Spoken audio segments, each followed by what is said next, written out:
या ठिकाणी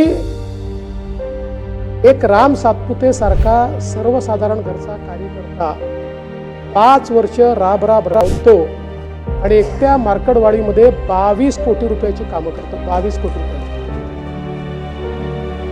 आणि त्याला जास्त मतं मिळाल्यानंतर त्या ठिकाणी लोकांना जाऊन धमकवता तुम्ही. ही धमकी होती लोकांना. त्याची ऑडिओ रेकॉर्डिंग आहेत की आपल्याला इथे वोटिंग घ्यायचं बॅलेटचं आणि बॅलेटच्या वोटिंग मध्ये मत कोणाला मिळालं पाहिजे तर राष्ट्रवादी काँग्रेस शरद पवार पाटील. ही कोणची पद्धत आहे?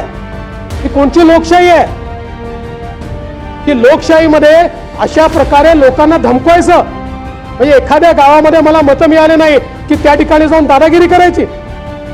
दादागिरी खपवून नाही घेतली जाणार लोकशाही.